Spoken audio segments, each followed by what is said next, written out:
Wih,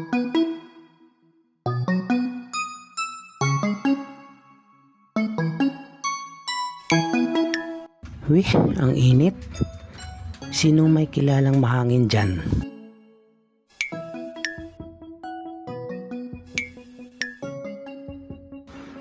Wala, pero may kilala akong madamot.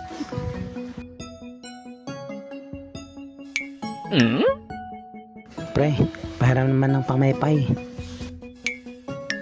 Ayoko, ginagamit ko nga eh.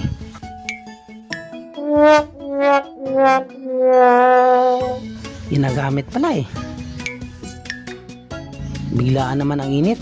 Kahapon malamig ah.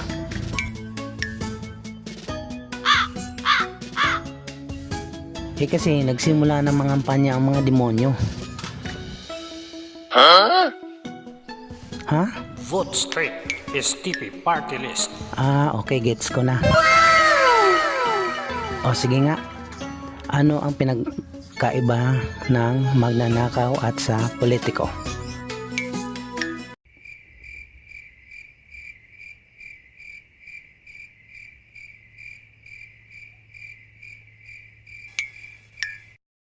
Pareho lang sila.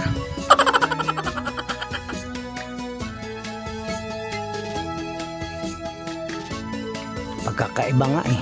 Siyempre meron yan. Yeah, boy. Oh, ano?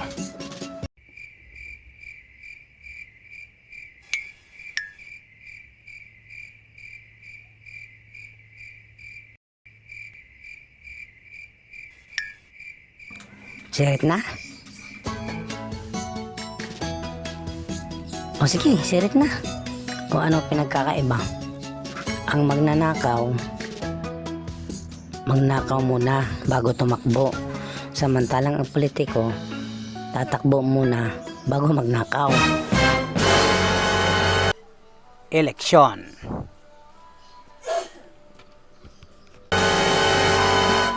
Eleksyon na naman. Kaya tungkol sa eleksyon ang ibabahagi ko sa inyo. Kaya subscribe na kayo sa channel natin. Dahil dito, kahit hindi kayo botante, ililista namin kayo sa channel namin. At pakishare na rin po at palike na rin po.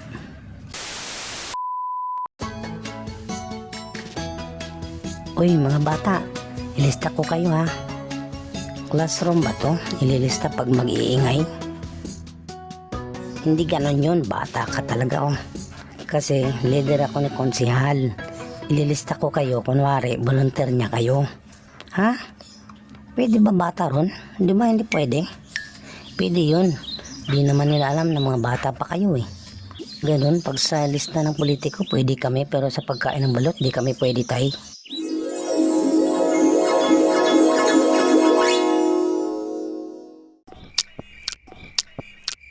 Uy tay, pahinging balot. Ay, dito pwede sa bata at nakakabobo to. Ah, kaya po pala. Siguro palagi po kayong kumakain ng balot ng bata pa po kayo ano. Aray, aray, aray, aray. Sige lang po, listan niyo po kami. Lista lang po ng lista. Yung kabila nga po eh, kahit ano-ano na lang nililista, pati patay na, nililista pa din. Oy mga kasama, magsilabas kayo, boboto tayo. Putragis, nilista na naman tayo. Tawag sa ganyan, ghost voter. Ha? Di naman yun ghost ah. Ex-election yun. Ex-election? Ano yun? Ex-election yun bang sa Tagalog ay kalansay? Huh? Ah, skeleton. Skeleton yun, hindi ex-election. Buisit ka. Pareho lang yun. Ugok. Meron ding tinatawag na ugok. Ay, flying voters pala. Meron ding tinatawag na flying voters. Manananggal. Lumilipad. Superhero. Hindi sila superhero o mga manananggal na lumilipad. Sila ay mga ordinaryong tao din. Pero nakarehistro sila sa iba't ibang presinto na pagbobotohan. Pagkatapos nilang bumoto ay sa ibang presinto naman sila pupunta.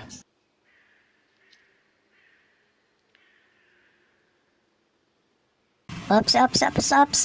Teka po.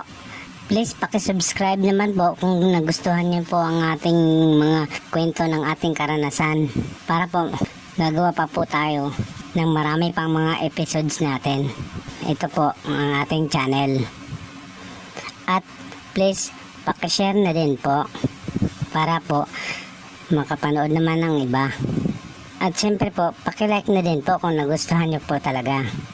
Salamat po.